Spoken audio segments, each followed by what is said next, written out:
Hi everybody. Today I wanted to share with you a basic recipe, Chenna.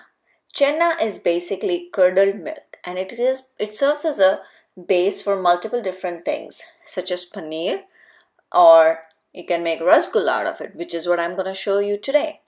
So we are going to start by boiling some milk. You can use whole milk, that is the best. Cow's milk, even better.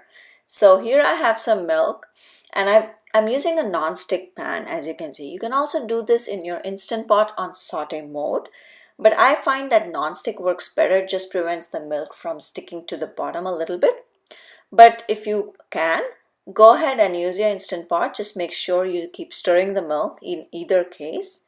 So here, like I said, if your milk is like close to expiry or you just have too much, making chenna, it works really well because you can use it in multiple different things, so you don't have to worry about finishing up your milk.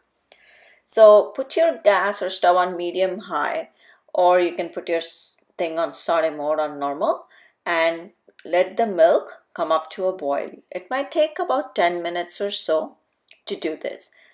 So like you see here, I'm stirring the pot constantly. This is not something you would want to walk away from.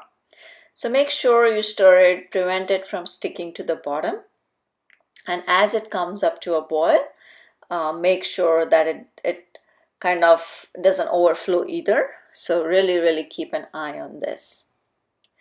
In about 10 to 15 minutes, you will see it will come to a rolling boil. And that's when we will go into the next step of curdling the milk. Boiling this is essential because you do not want like a semi-hot or warm milk. You really want it hot because that really makes the best curdled cheese, so to say. So there you go. You can see that my milk is coming up to a boil and it's going to start to kind of come up to the surface a lot more. So now I'm going to use white vinegar to curdle my milk.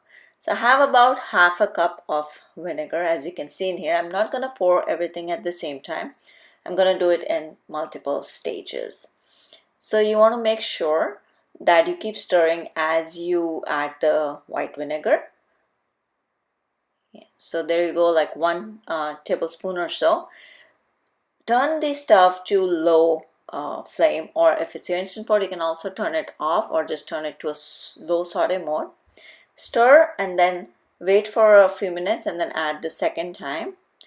The reason we do add this a little bit at a time because you don't want too much either. You just want the right amount to just get it curdled, because once it does, it's going to be instant.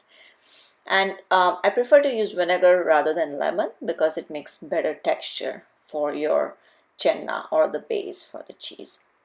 So as I put this in for the third time, you can see the whey separating from the cheese itself, like the milk fat and the milk cheese. And there you go.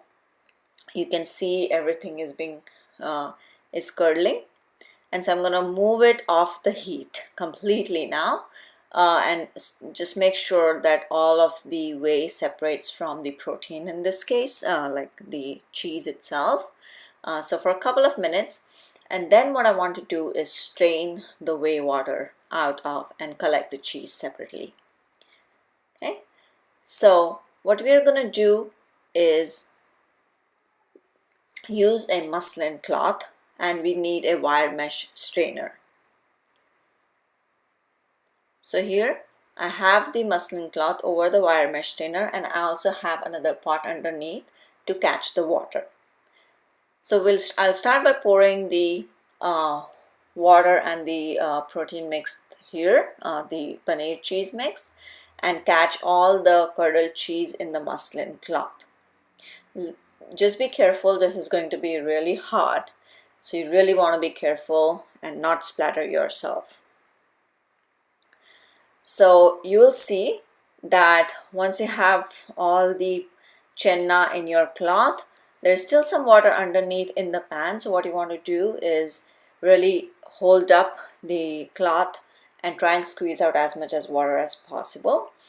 Run this under some cold tap water. So one, the process of cooking stops as well. And second, you can handle the squeezing part of this. So you can see how much of whey water I got from this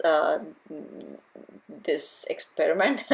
And you can actually don't have to waste this. You can use it in like cooking rice or something. Instead of water, you replace it with this, because this actually is nutritious as well.